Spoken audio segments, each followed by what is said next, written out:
At a New Year's celebration, Ben Matthias, an astrophysicist, meets Alyssa, a ghost tour guide, and is enamored with her faith in the paranormal. The two marry shortly after, but Alyssa tragically dies in an auto accident. In response, Ben gives up his career and carries on her ghost tour business. Ben desperately searches various haunted locations for any kind of sign of his wife, only to be left feeling dejected and hopeless.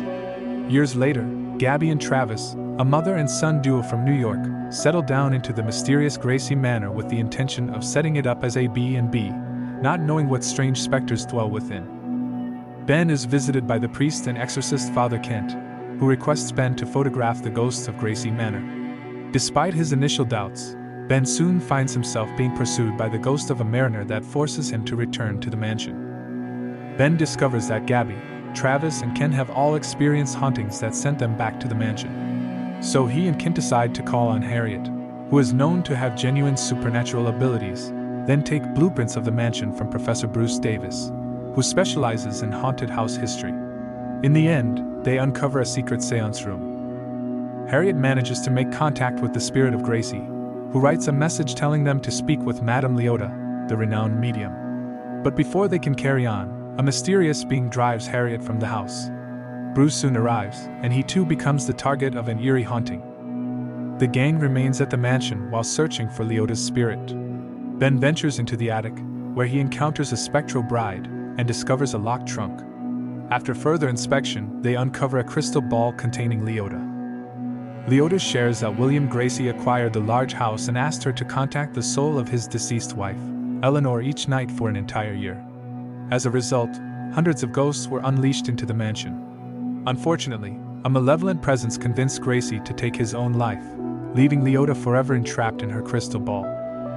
Harriet attempts to astral project in order to gain more knowledge, but instead sends Ben out of his body. During his out-of-body experience, Ben comes across Gracie and the malevolent Hatbox Ghost. The following morning, Bruce accompanies Ben to a sketch artist to have the image of the Hatbox Ghost put down on paper.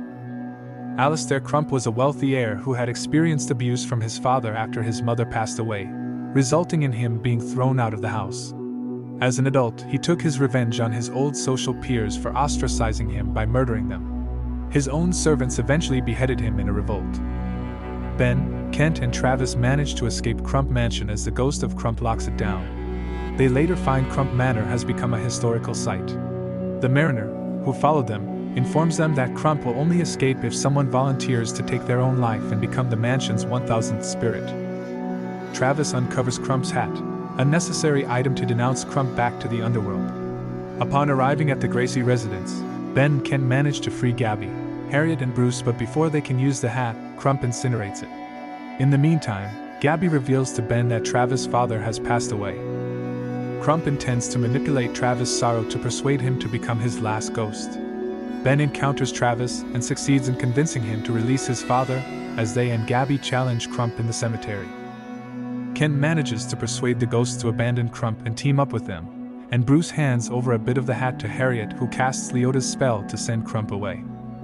Crump attempts to convince Ben to give up his life willingly in order to reunite with Alyssa, but Ben reveals that he has already accepted her loss.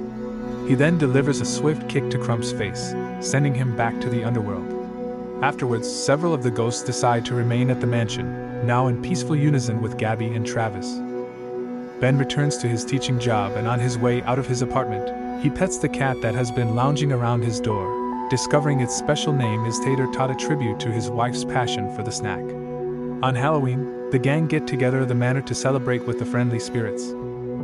Harriet feels sure about her psychic gifts once more, Ken takes charge as pastor, Travis is selected for the student council, and Bruce keeps the friendships he made.